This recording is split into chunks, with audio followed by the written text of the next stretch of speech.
6 ways to help a loved one with misophonia. Misophonia can be scaring, confusing, and upsetting for the people around us.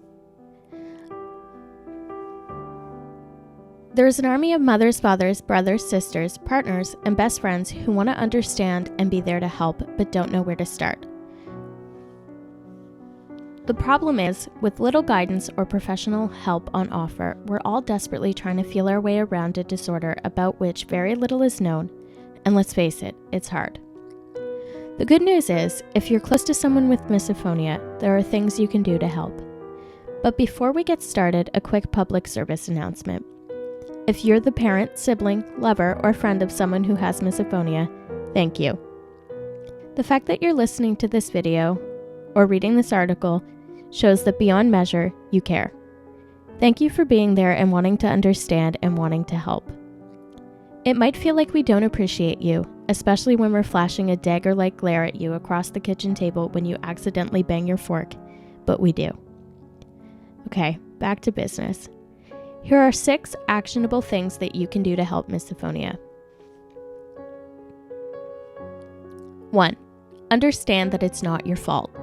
The fear, flight, fight response that your loved one feels every time they hear a certain sound is just a part of their brain, the amygdala, misinterpreting the sound as a danger signal.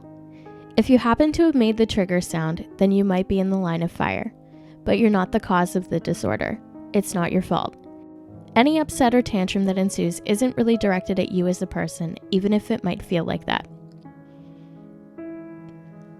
2. Try to avoid being confrontational. Most reputable studies indicate that misophonia is a neurological condition.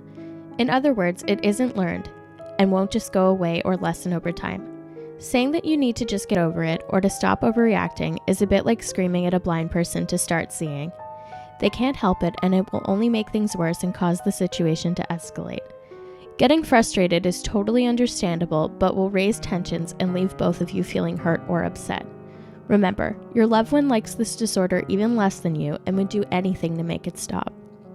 The physiological reaction caused by a trigger sound won't go away, but over time, they can find ways to cope. 3. Don't let misophonia dictate how you live your life. It's bad enough we have it, you shouldn't have to suffer as well. Try to be considerate and mindful, but don't feel like you have to tread on eggshells whenever you're around that person. I know this is hard, particularly for mothers and fathers. No one wants to see their child in pain. But if you're constantly tiptoeing around each other, you'll both be stressed and on edge all the time, and it can make things worse.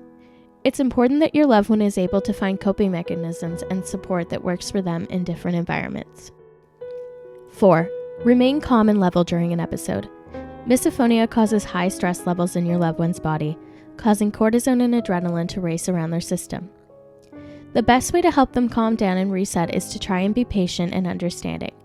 You don't have to endorse their behavior, particularly if they're being aggressive, but let them know that you're there for them and that you don't think they're stupid or weird.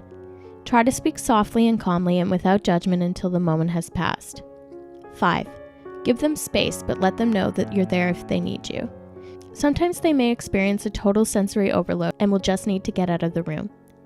It might seem like they're being rude or childish, but they're probably doing this as much for you as they are for themselves.